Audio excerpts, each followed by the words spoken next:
Welcome to Only in America. I'm Ali Nirani.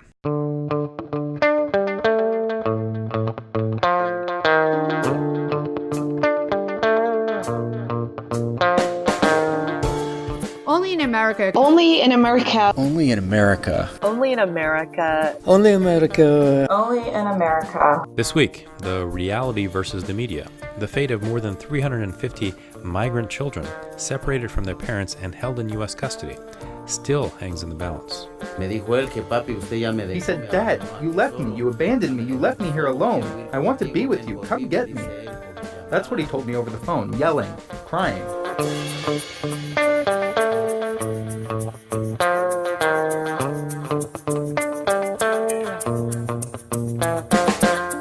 While a Fox News commentator mourns the loss of what she thinks is American identity.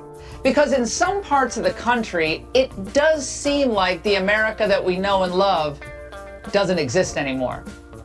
Massive demographic changes have been foisted upon the American people. And they're changes that none of us ever voted for and most of us don't like. And my conversation with journalist Ron Brownstein about America's changing demographics, the upcoming elections, and baseball.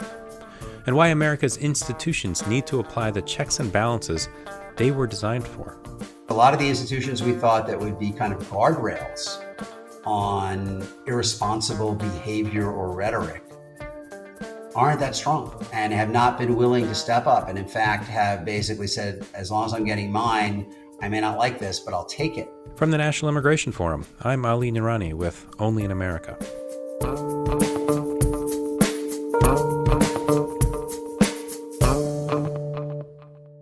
Ron Brownstein is Atlantic Media's editorial director for strategic partnerships. He's in charge of long-term editorial strategy. He also writes weekly columns for CNN.com and The Atlantic, and is a political commentator on CNN. In his 35 years in journalism, Ron's been a White House correspondent, an editor at the LA Times, a chief correspondent for U.S. News and World Report. He's also a two-time finalist for the Pulitzer Prize for his coverage of presidential campaigns. Ron has an encyclopedic knowledge of data, and frankly, he's someone who just makes political analysis fun, which, these days isn't that easy to do. In our conversation, we talked about baseball, American identity, and how the political debate may play out over the coming months. So, Ron, thank you. Hey, good to be here. Wanted to start with the conversation with a description of the brown versus gray. And let's kind of start there and then see where that takes us. Well, the idea of the brown versus gray is that the two biggest generations in American life are really at the opposite poles of the demographic change transforming American life. The millennial and post-millennial generations are obviously the forward edge of the demographic change. The census projects that by 2020, a majority of the under 18 population will be non-white. As of 2017, a majority of the 9 and under population is already non-white. A majority of the K to 12 public school students in the country are already non-white. And by 2025 or 2024, the Education Department projects a majority of the high school graduates in the country will be kids of color. These are the future workers. They are the future consumers, and they are, perhaps at a slower transition, the future voters. So that is the brown. That is, in many ways, the future of the economy and the future of the middle class. The other side is the gray, which is the baby boom and to a lesser extent, older generations. And because the country essentially shut off immigration, as you know, between 1924 and 1965, the baby boom is an overwhelmingly white generation. Over 75, close to 80% of all seniors today are white.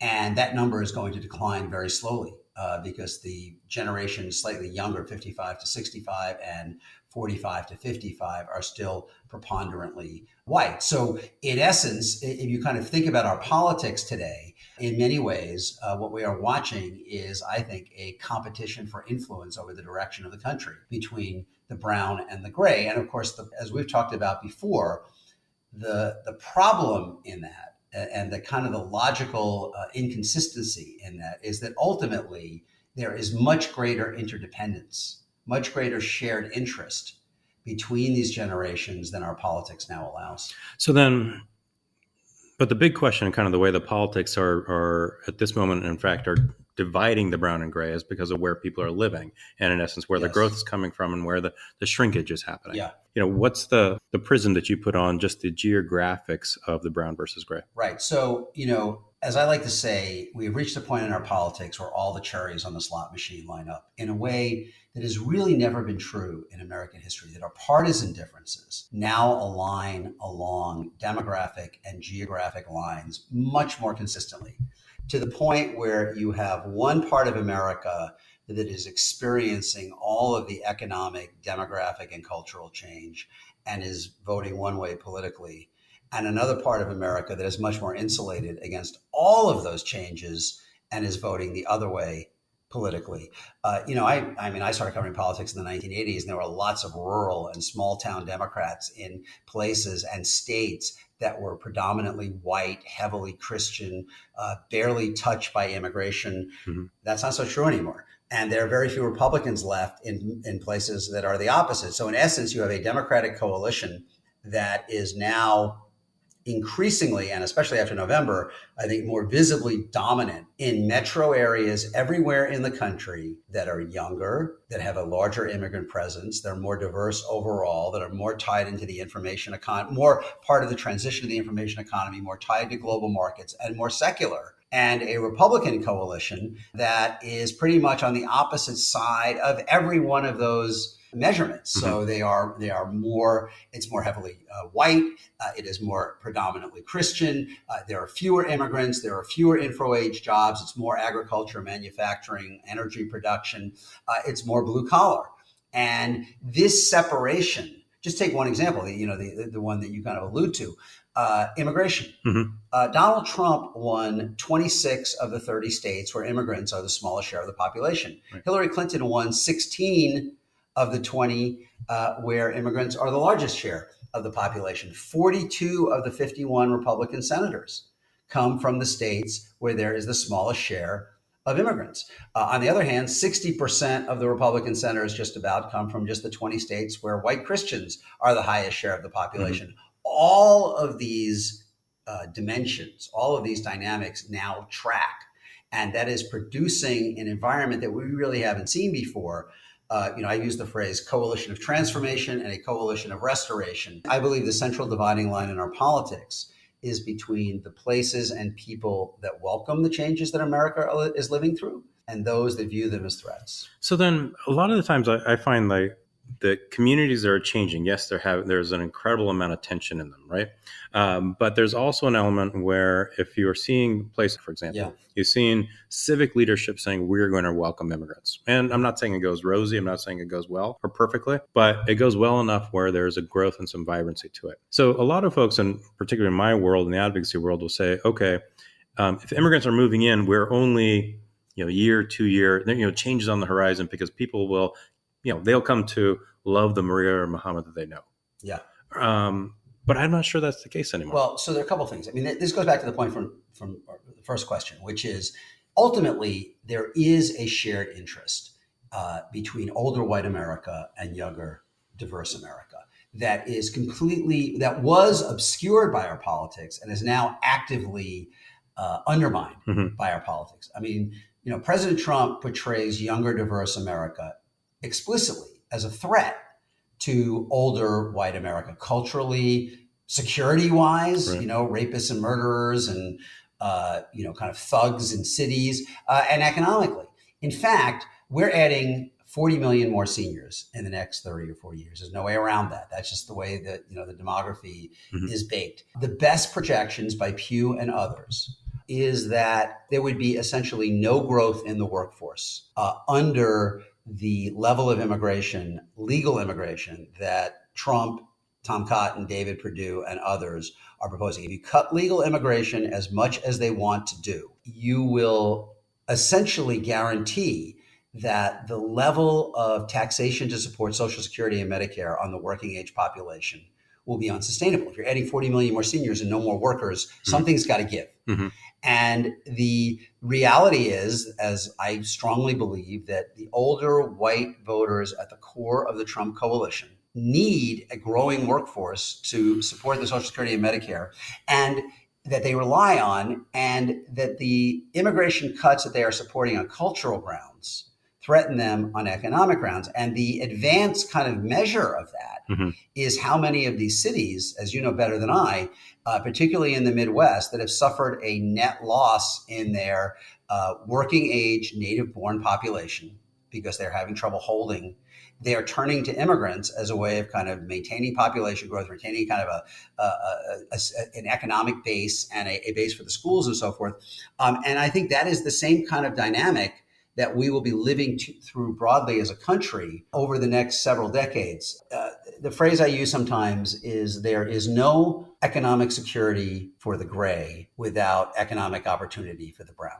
So in a recent column, I think it was last week's column, you wrote, so long as they believe, I'm assuming the Republican voter, Trump, is fighting for their interests, they will overlook or at least tolerate behavior that troubles them. Yeah. But how do you break that spell? I think different elements of the Republican coalition are troubled by different aspects of what Trump is doing. I think on the white collar side, there is a not inconsiderable number of ordinarily Republican leaning voters who are uneasy with the overt appeals to white racial resentments. I think, you can say objectively that Trump appeals to white racial resentments more overtly, but may just find his demeanor, the way he talks about women, the constant fighting on Twitter to be, kind of more than they want. Now, neither of these are a big slice.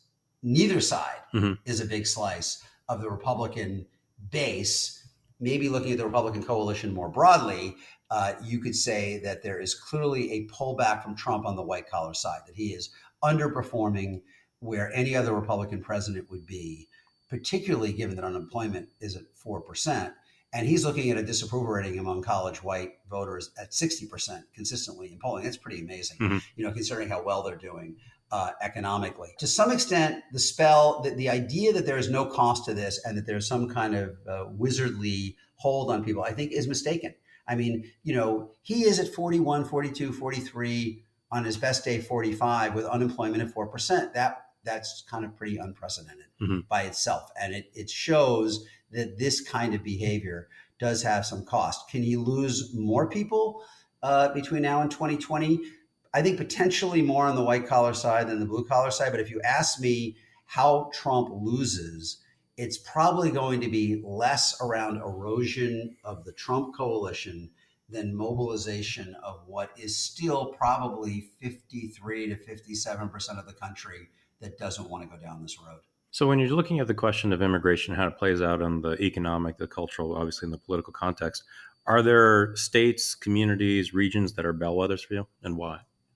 Well, I think, first of all, the long-term trade that has been going on that Trump will accelerate is that he is weakening the Republicans in the places that are touched by diversity, cultural change, and the new economy, and strengthening them in the places that are least touched by all of those, right? So, it is entirely possible, for example, in this election, that Democrats will lose something out of West Virginia, Missouri, Indiana, North Dakota, probably those four, which are preponderantly white, heavily white Christian, very little immigration, very little diversity states.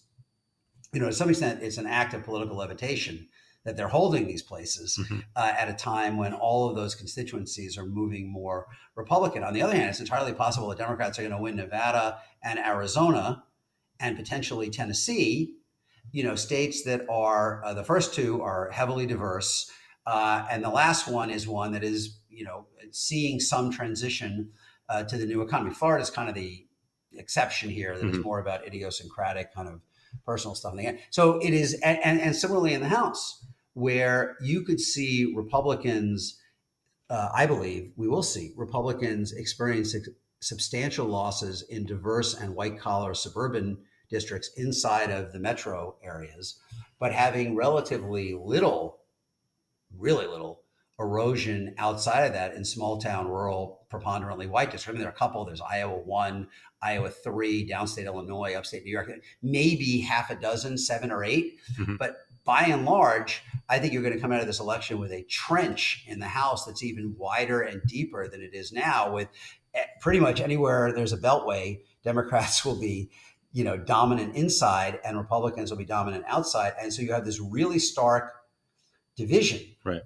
And that, I think, is kind of the future of our politics. Now, in the long run, Republicans are trading places that are growing both economically and in population for places that are struggling on both fronts. Mm-hmm. But that doesn't mean this scenario can't work for a while for them, partly because of structural advantages and partly because there's potentially a treadmill here, which is that as rural places, white Christians, blue collar whites all decline as a share of the population, it is possible that more of them get radicalized and open to a Trump-like message. So you talk a lot about white voters, African American voters, Latino voters. Where does the Asian voter fit into this? Because you've got places like Northern Virginia, Orange County. It kind of feels like it's the overlooked electorate. Well, Asian voters have been moving Democratic at the national level. I mean, it's hard, again, it's part of the price of the Republican Party becoming more of a coalition of restoration.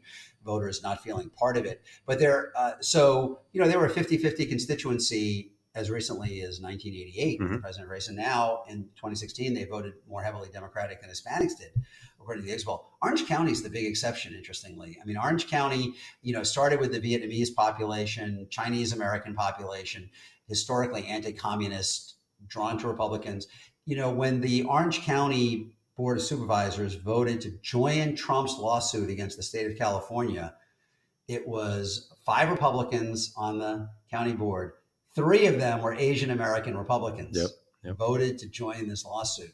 So part of the challenge Democrats have in 2018 is whether the Trump rhetoric and agenda on immigration, which is about not only the stuff about undocumented immigration, which may or may not have much influence on Asian voters, but the proposals to cut legal immigration in half, will that loosen the Republican hold at all on Asian Americans? And given what's happening with the white collar whites, in Orange County as well as everywhere else, they can't afford that. If that happens, a little more Latino turnout combined with the white collar white erosion, they could lose 3 seats in Orange County. From an issue perspective in the immigration space, for Latinos, it's often the border crisis, DREAM Act or DACA. Whereas for the Asian community, it's H1s, family reunification, H4s, those issues. But from an advocacy perspective, they seem almost so specific that they're hard to talk about at any scale. Mm-hmm. Well, the House isn't that big a scale. That's a good point. Right. So it'll be interesting to see. It'll be interesting to see in 2020 in Georgia, which is a state where 10% of the voters are now neither white nor black. Really? Yeah. So it's had some of the fastest growth in the Latino population, and has a substantial Asian. So David Perdue, is running, more or less positioning himself as the senator from Georgia circa 1980.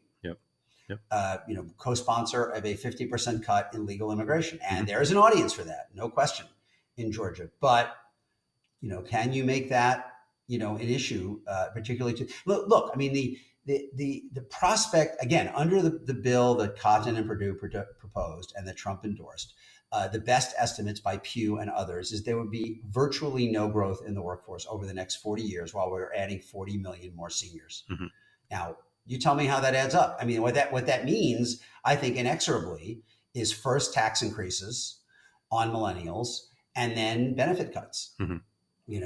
I don't think you can guarantee paying out Social Security and Medicare at the same rate for 40 million more people if you're not increasing the workforce. Right. AARP is good on the issue, but I'm not sure if they're investing a lot of money in it. Mm-hmm. Where does the business community fit into this? It feels like they could be a very good explainer, but they're often kind of hamstrung. The business community is really in the, is emblematic of the broader question of the Republican coalition. The portions of the Republican coalition who are uneasy with Trumpism, either on moral grounds or just expediency grounds, there are Republican interests that don't like this from a policy perspective, or because they find the racism the overt race appeals to racial resentment to be difficult to swallow. But they've got the tax cuts they want. Trump is eviscerating the EPA and other regulatory agencies, and they're getting judges. Mm-hmm. And so it is very, hard for them. Very few of them, other than a few strategists and thinker types, have been willing to say the cost is too high. I don't believe the Trump's hold on the party loosens unless and until it is shown that the price is too high. Mm-hmm. Two more which questions. means losing. Right. Actually, about your favorite topic, baseball. Yeah.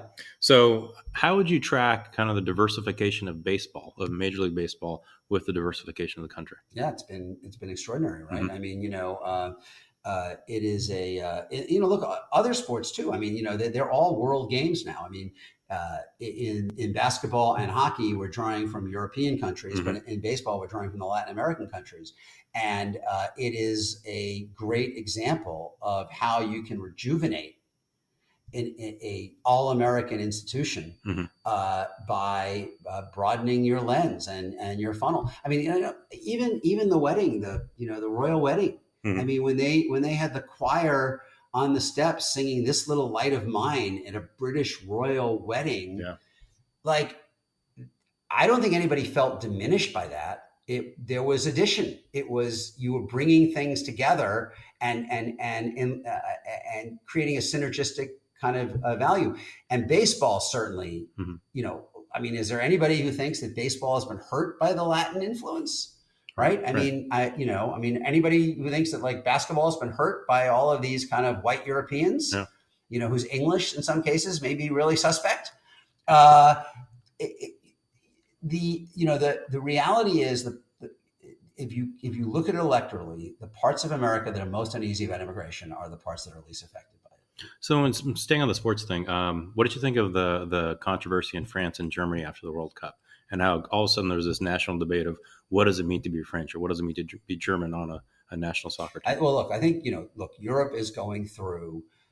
It's interesting because we were talking about this the other day that, and I'm not Tony Jute. I'm not like a deep in my bones expert on European policy, but I've written a little bit about it, and I've spent time in different countries writing about it. And one of the reasons why it has been slower for the working class to move right was because the cultural and racial disputes that were so critical to that here in the U.S. in the 60s, particularly in the 70s, didn't really exist. I mean, there was not like a lot of racial diversity in Germany, or even religion. There's religious, but you couldn't draw that line. And now with immigration, there is an other that you can point to kind of do the racial nationalism a la Trump.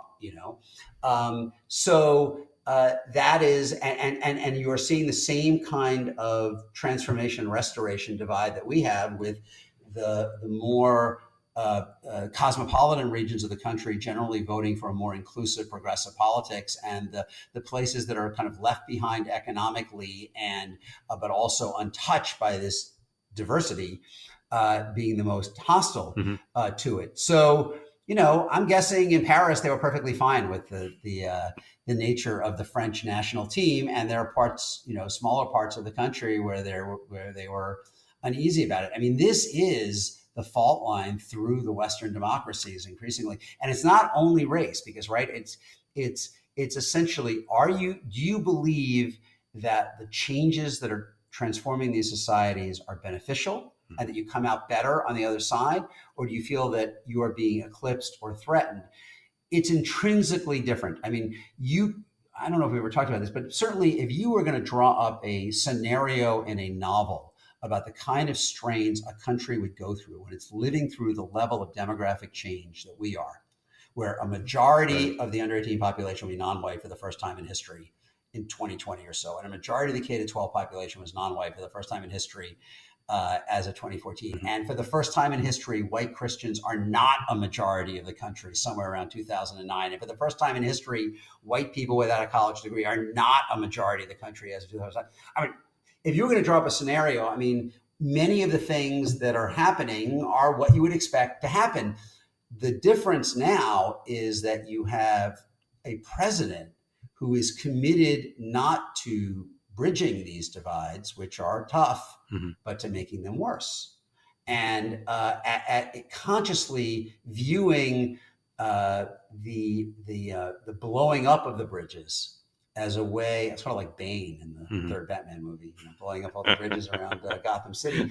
My first Bane reference in a political context. I'm glad I was here for it. Yeah, but yeah, I mean, so if you know, there is a different politics. I mean, you Yeah. could be saying to older white America, look, okay, there is no cavalry of white kids out there to come fill your jobs and to pay the payroll taxes that will fund the Social Security and Medicare that you need.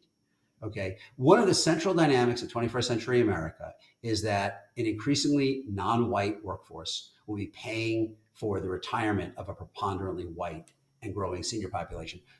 Politics could remind people of that and say, you know what? You know, it is in your interest. Forget about doing good or, you know, fulfilling the American credo. It is in your self-interest to help more of these kids reach the middle class because you need them to reach the middle class. Right. Instead, the thrust of this Trump message is they are coming to take away your America, and we have to mobilize to hold on to it. Don't remember what Rush Limbaugh and Bill O'Reilly both said on the night of 2012. I mean, essentially, we have lost the country. Right. They use language to that effect. We have lost the country. And I think that kind of static vision of a kind of a zero sum, as opposed to the British royal wedding, which was additive. Like I said, I don't think anybody felt diminished by the minister from Chicago or the gospel choirs. It was pretty moving, actually. Yeah, the Brexit crew didn't even say anything. Yeah, you're right. Last question. Podcast is called Only in America. Finish the sentence. Only in America, ...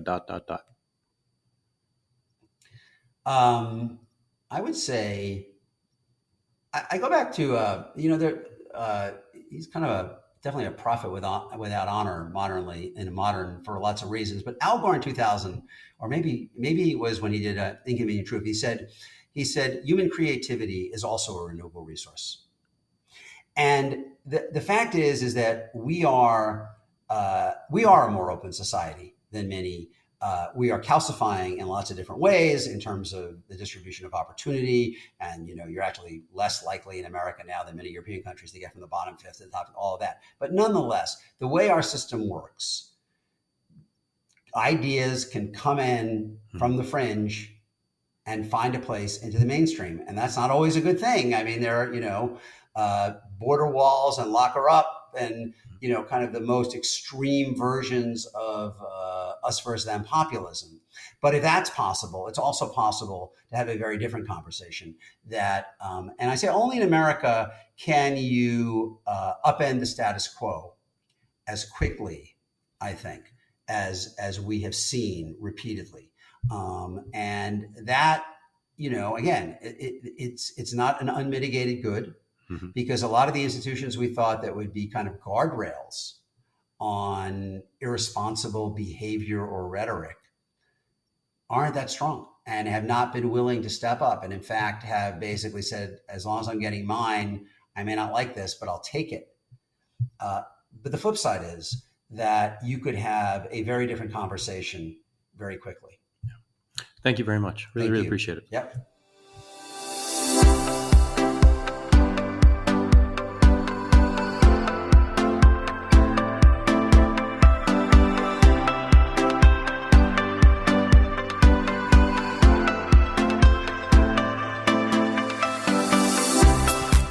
Ron Brownstein writes for The Atlantic and CNN.com, and you can catch him several times a week holding court on CNN.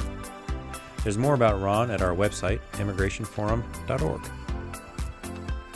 Support for the National Immigration Forum comes from the James Irvine Foundation, expanding opportunity for the people of California, and from the Carnegie Corporation of New York, established in 1911 by Andrew Carnegie to promote the advancement and diffusion of knowledge and understanding.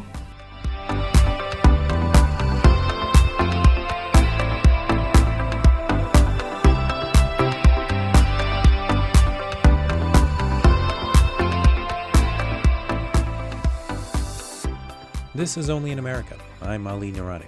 The latest numbers show that well over 300 migrant children separated from their parents at the border are still in detention in the United States. Much of the work of reuniting these children with their parents has been left to a range of incredible nonprofit organizations across the country. NPR's Joelle Rose found Pablo, who was deported back to Guatemala, the father of an 8-year-old boy in detention in Texas. They've been apart now for 3 months. He said, Dad, you left me, you abandoned me, you left me here alone. I want to be with you, come get me. That's what he told me over the phone, yelling, crying. Pablo says sometimes their son cries so much on the phone that it's hard to understand what he's saying. He's still very young, they say. He just turned 8 years old in the shelter. While much of the media focus has been on undocumented immigration, the Trump administration has been quietly slowing and restricting legal immigration. The National Foundation for American Policy found a big drop in approvals for H-1B visas. These are used by American businesses to hire experts from other countries who have the skill sets and talent which are tough to find here. The Wall Street Journal covered the story, but Laura Ingraham of Fox News took a different tack last week. On the eve of the anniversary of the Charlottesville riots, Laura went on quite the rant about how the country is changing because of immigration. Because in some parts of the country, it does seem like the America that we know and love doesn't exist anymore. Massive demographic changes have been foisted upon the American people. And they're changes that none of us ever voted for, and most of us don't like. From Virginia to California, we see stark examples of how radically, in some ways, the country has changed. Now, much of this is related to both illegal and, in some cases, legal immigration that, of course, progressives love. You know, the weird part about this? I have no idea who the real Laura Ingraham is. Is the real Laura the single parent of 3 children, all adopted from other countries, including her daughter from Guatemala?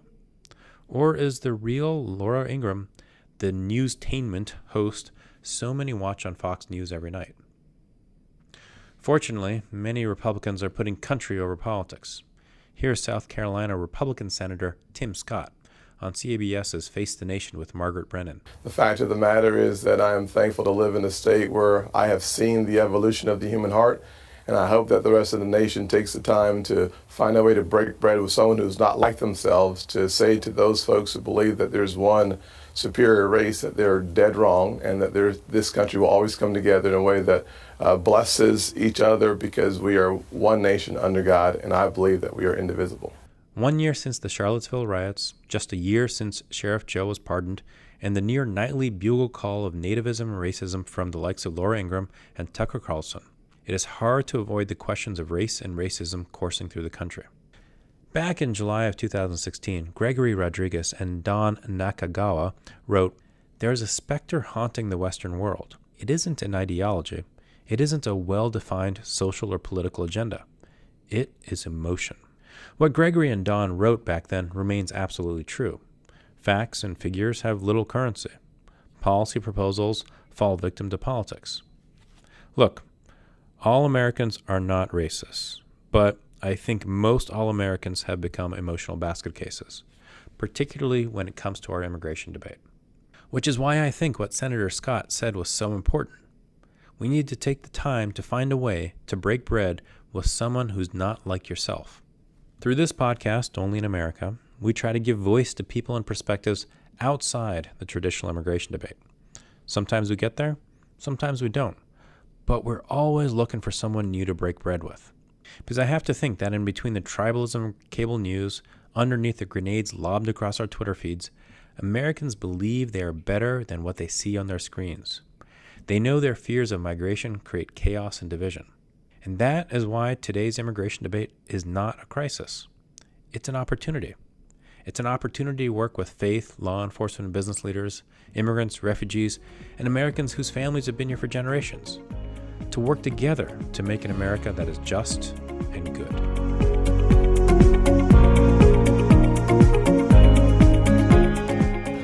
And that's all for this week, with thanks to producers Regina Medina and Emily Chow, and executive producer Kathleen Farrell. Don't forget to subscribe to Only in America at immigrationforum.org. I'm Ali Noorani. See you next time.